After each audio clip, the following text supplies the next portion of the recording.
Hey you know all the people in your business? You should take advantage of CVM TV's unbeatable small business advertising package. Trust me. And get your goods and services in front of your customers today. For $150,000, you get a high-quality professional commercial. Plus 20 prime-time commercial spots. That's massive exposure at a fraction of the cost. Including on the #1 morning show in Jamaica, Sunrise. So don't wait. Call us on 658-208-5377 and see your business goals happen right here on CVM Television.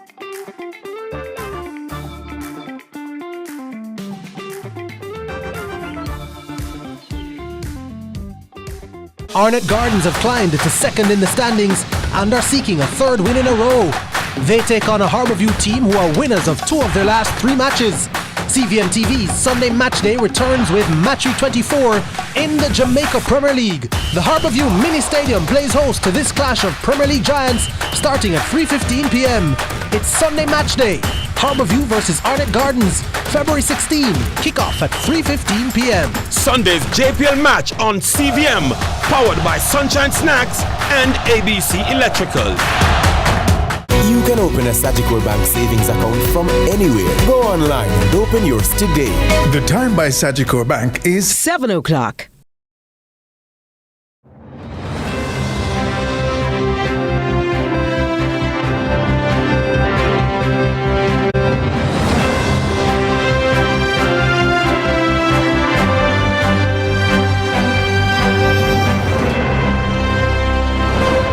Tonight in CVM News at 7, PNP denies misuse of funds at KSAMC, most wanted fugitive captured, and Manchester councillors criticise curfew impositions. In sports, ministry to provide monthly subvention for the Women's Premier League.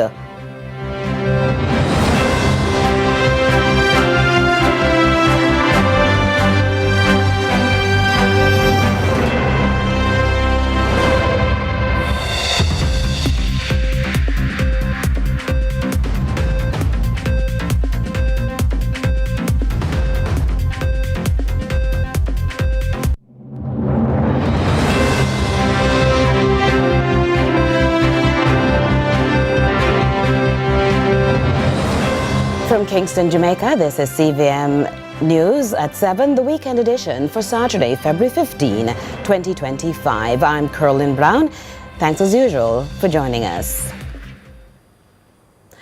A man who was on Jamaica's most wanted list for over a year has been captured and charged with 3 counts of shooting with intent.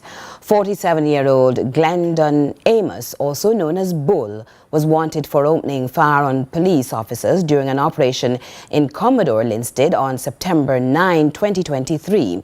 He managed to escape at the time. However, after months on the run, Amos was finally caught during a police operation in Moneague, St. on January 29 and was formally charged on February 12. His court date is being finalized.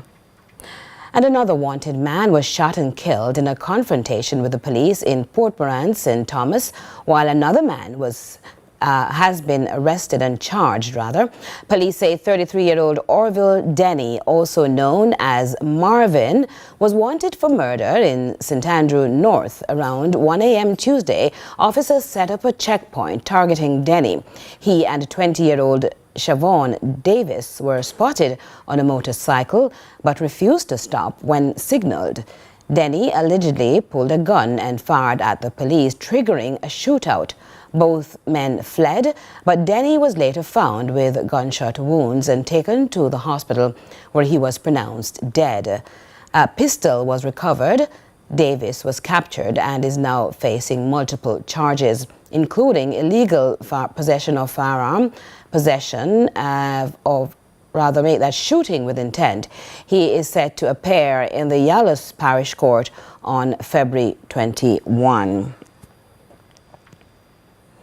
The opposition is pushing back against allegations of the misuse of public funds at the Kingston and St Municipal Corporation, the KSAMC, calling the claims baseless and politically motivated.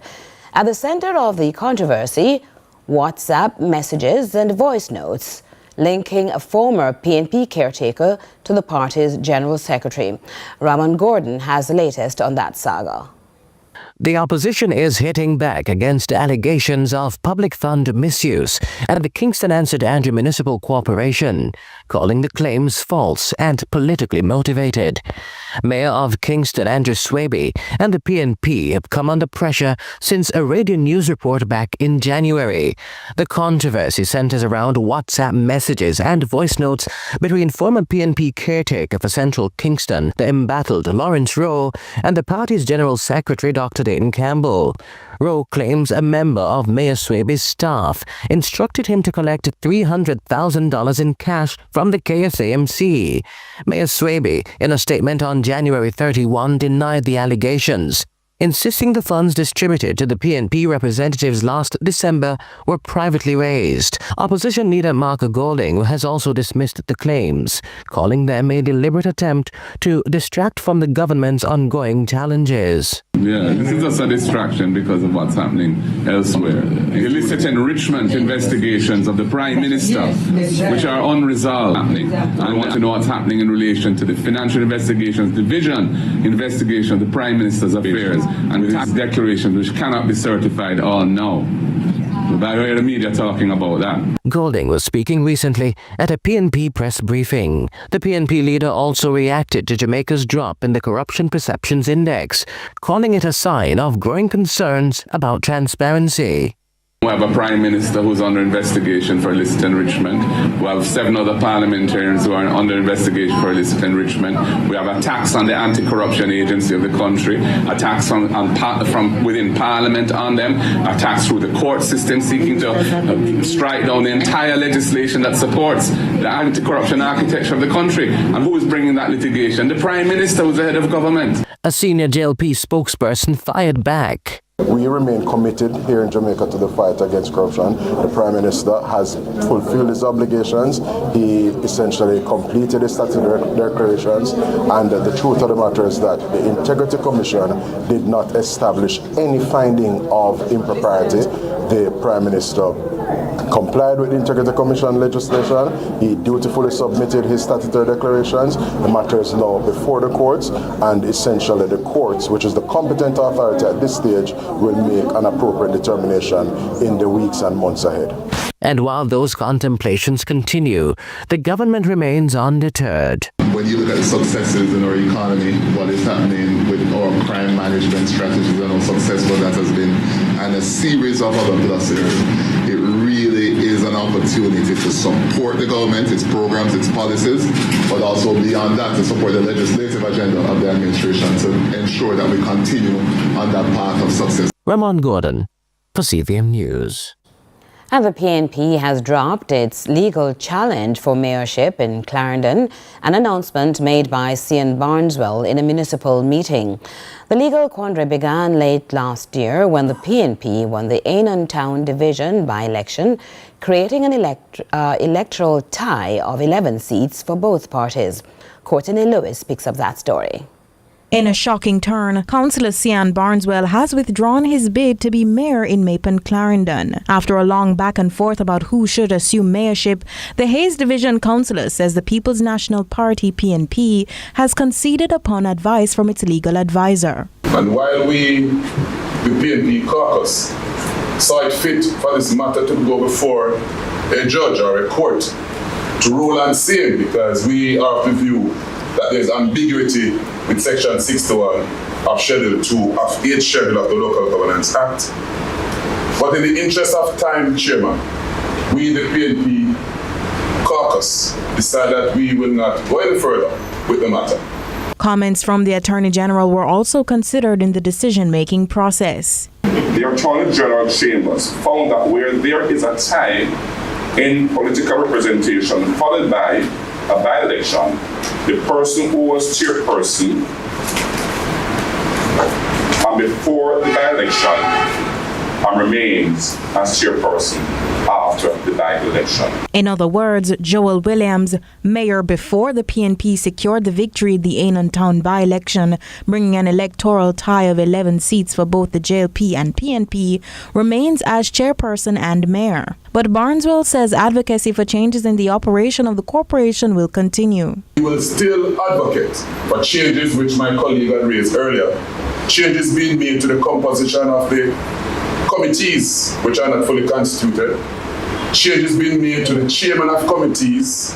Changes being made to the deputy chairman of committees. And changes being made to the signatories on the political administration and the council and the municipal corporations accounts. And as for how Barneswell wishes to go forward within the corporation, just to remind everybody here today that there's no more minority inside it. So either the chairman of a political caucus or a councillor, when you address anybody, especially me, there's no more minority leader in your chairman. And as such, we on this side is demanding that those changes happen forthwith. Courtney Lewis for CVM News. Now, despite a significant drop in crime in Manchester, curfews in some communities persist. It's a situation which councillors in the area are concerned about, and they're calling on the Jamaica Constabulary Force to reconsider its crime-fighting measures. Shantae McNeil reports. Manchester councillors are calling on the Jamaica Constabulary Force JCF to reassess its curfew strategy in the parish. They argue that prolonged restrictions, despite a more than 50% drop in serious crimes, with 0 murders recorded, are taking a toll on the livelihood of residents. Mandeville Mayor Donovan Mitchell was speaking during a monthly municipal meeting on Thursday. Right now, the business people in Porus wants us to have a meeting. I don't know what to tell them. The little shops on the corners having real problem because curfew is on every day. How do you send the children to school? Because you might be very well trying to solve one problem and creating another problem, which is a worse problem, and then the problem you're trying to solve, now we go right back to that problem. JLP councillor for Porus, Claudia Morant-Baker, urged the JCF to involve residents in its decision-making. We are saying, come, let the business persons understand what is happening to them, to Porus. Crime has impacted Porus negatively, and we all know that. But at the end of the day, the business persons, they must survive. Are there, as the mayor said, is going to be double crime? Porus is already a rural community. The most they will benefit from is their little businesses. And their business now are dying. However, some officer in charge of Manchester's Community Safety and Security Branch, Berthlyn Lloyd, defended the curfews, saying migrant criminals are being harbored in the area, justifying the measures. So you will have to work with us. Yes, we know persons are being affected, but until we can get these persons and the crime under control in this space, we can't afford to get back where we were with the murder situation last year. So we all have to understand and we all have to work together. The affected communities include Porus, Christiana, Williamsfield and Greater Mandeville. Shantae McNeil, CVM News. During a recent visit to the parish of Manchester, Prime Minister Andrew Holness stopped in Colleyville, where he provided insight into how the Jamaica Constabulary Force's policing strategies have evolved as it relates to migrant criminals. You know, the criminals might believe that we don't know who they are, we don't know where they are. In some instances, we may not know your name, we may not know your face, but we have picked up patterns in geographical areas. We have, I don't want to say too much, but we use intelligence to find you. So we're not only, as you have said, we not only use the kind of kinetic operations, the stop and search, the targeted raids, but they use psychological operations as well and information operations to make sure that we can interdict and arrest criminals without taking life. And the Prime Minister also reiterated his administration's efforts toward improving citizen security. The general public will note that the days of unsolved crimes are becoming few The truth is that we have solved some of the most difficult crimes that formerly would have just gone unsolved. So criminals should bear this in mind, and the people of Jamaica should bear this in mind as well. We intend to make Jamaica safe. CVM News at 7 continues in a moment.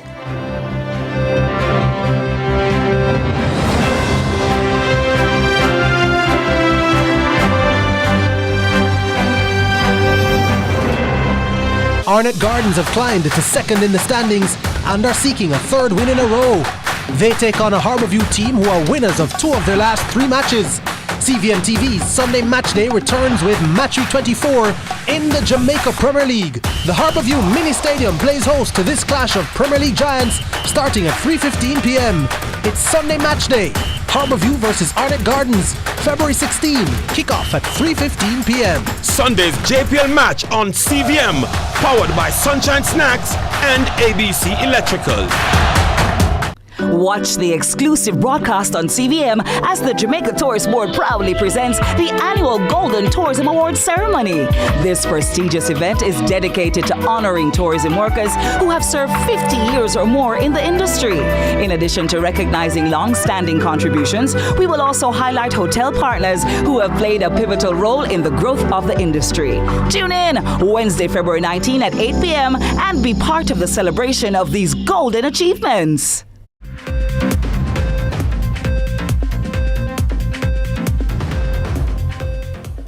Thanks for staying with us. Now, just a year ago, rafters on the White River were pleading with the TPDCO for an opportunity to be licensed and to continue using the river.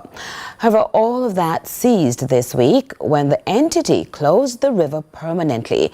Trisha Gay Kelly has been tracking that story.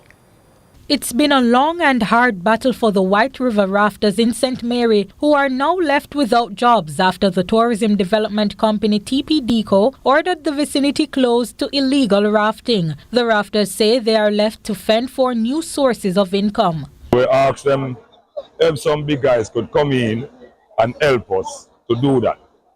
No one coming. So, the kids have to eat, family have to eat food and stuff like that. So we try go ahead and we do a little thing, we still do it like this. Few guys come in, we get ourselves to a level that we could work with a little team. That did not work out, as many of the rafters did not get regularized. They now have many questions, but the rafters say the TPDCO representative on location was not of much assistance to them. He's here as the representative of TPDCO, but he said he cannot speak on behalf of the company. So I cannot read between that line. Something is negative about that representation. If you are here for the representative as a company and you cannot speak on behalf of them, what is the sense of you being here? But others and even the PNP's MP candidate for Northeast St. Anne, Ryan Simpson, believe politics may be at play. They suggest TPDCO has closed the facility to gain profit elsewhere. We used to have a team from the water where they used to collect money from we. But through that cease, them will put a lock on that. That's why they might try to push we towards their thing that they got going on right now that they open. Yeah, that's why they're trying to close us, shut us down right here. If it's true that there are TPDCO employees, representatives who are supposed to be here to manage and and maintain order and oversee this process, if they are themselves competitors with the rafters and involved, then it begs a very big, serious question as to the motive behind the closure. Members of the Jamaica Constabulary Force were also on location to enforce the orders given. Head of Zone 2, Deputy Superintendent Rochelle McGibbon-Scott, says they noticed the area had become a spot for criminal activity. The river is gazetted, and as it is now, we only have one such entity who is by law can actually do rafting on the river. So what we have been having over the years is an illegal system that was pretty much working for the tourists and for the persons who were involved in that. Over a period of time, we have realized that we have been having some incidents under the bridge. However, Simpson believes the police could maintain presence in the area to prevent these crimes. Nevertheless, he is calling on TPDCO to be lenient with the rafters, at least until the end of February. Trisha Gay Kelly, CVM News. The late Custis of Hanover continues to be lauded as one who paved the way as a professional from his youthful years and followed through to the very end. Natural, the gentle breeze which subdued the heat outside the Hanover Municipal Corporation building, which houses the mayor's parlor and administrative offices.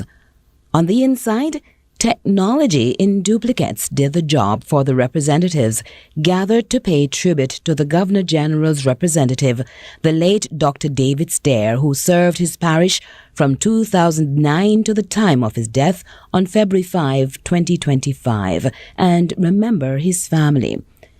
The information suited together represented Dr. Stair's past and moving ahead. We know that when our local boy is really studying at the university to be a doctor, and we were proud for that. Not only that, the Stair family is so prominent that at one stage within our life growing up, the only area for entertainment was gladiators and the rocks. We were always there, all the major functions and everything now are there. As you all know, Dr. Stair lived in Hopewell, which is my division. So, you know, play a very important part in the roles, health care, family life, and persons overall, you know. He's my father's doctor. You know, so I know my father is even briefly about this right now. He's going to do this because he's a father who loves the parish. He believes in the parish of Hanover. So what all of us have to do now, you know, we are going to miss it, you know, but we have to take some of his thoughts, you know, and help him to let us move forward. You know, a kid to say, hold that stuff with it, so easy. But the life of a man, you know, depended on his strength. But with God's strength, you know. And so today, I say, respect to Dr. Stair, our Custos Rotolorum of Hanover. And I say, rest in power, my friend. We go now to our regional and international news.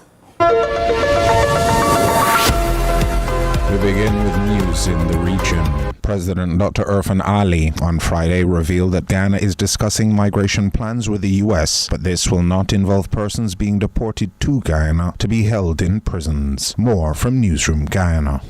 What we're discussing is our partnership with the U.S. And as the U.S. unfolds its programs and plans, wherever Guyana can be of support, we have expressed our support, but nothing about prison, having persons in prisons and deportees here. Some specific issues were discussed, which I'm not going to go into. There are some specific issues that I will not go into details here in terms of the movement, which includes flight and movement. Following the escape of two prisoners from the St. Anne's Psychiatric Hospital, the Nursing Association is calling for the ward to be relocated. President of the association, Heidi Stewart, says the forensic ward should be a unit of the prison and not the hospital. We hear more from CNC3. President of the Trinidad and Tobago National Nursing Association, Heidi Stewart, says the escape of two men from the St. Anne's Hospital could have been avoided if repeated calls to relocate the ward were heeded. And while Stewart calls for the unit to be placed inside a prison, Acting Prison Commissioner Carlos Carraspi says this will take some time before it happens. He further notes that there is no room to facilitate mentally ill inmates at the infirmary. The infirmary, of course, we already challenge for space where the infirmary is concerned, because we have to manage the inmates in terms of those inmates who, because the present situation is that inmates who have medical conditions, but their risk is such, the medical management and their risk profile doesn't require them to go out of the facility. And in international news, there have been tense exchanges over free speech and the future of Ukraine on the first day of the Munich Security Conference. U.S. Vice President J.D. Vance accused European nations of limiting debate, allegations that have been angrily rejected. We hear more from Al Jazeera. The Munich Security Conference has, for more than 6 decades, been a place where the transatlantic alliance between Europe and the US has been centre stage. But less than 4 weeks after President Trump took office, there's great unease and a recognition the world has changed, probably permanently. Because there is a clear attempt by some to build spheres of influence, competing visions of the world order are leading to a more transactional approach in global affairs. And Europe has to change to thrive in this new reality. We have to be smart. We have to be clear-eyed about what is ahead of us. For Ukraine's President Volodymyr Zelensky, this is a time of real uncertainty. His delegation met with both the US Vice President J.D. Vance and Secretary of State Marco Rubio, with strong suggestions Ukraine will have to give up the territory it's lost to Russia and won't be allowed to join NATO. Earlier, in his keynote speech to the conference, the Vice President didn't focus on Ukraine, hitting out instead at European leaders who he said were censoring free speech by labelling it disinformation and were targeting groups on the political fringes. The threat that I worry the most about vis-a-vis Europe is not Russia, it's not China, it's not any other external actor. And what I worry about is the threat from within. And that's it for regional and international news. Diligent and determined is how we describe the willpower of this inspiree with the attitude that warms the heart. Reach out and touch somebody's hand. Make this world a better place if you can. They were high school sweethearts. They got married in 2016 and became parents to 4 children, 2 girls, 2 boys.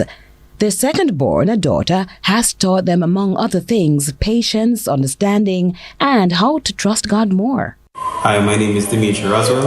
And I'm Dolly Roswell. And we are the parents of Tahira Roswell.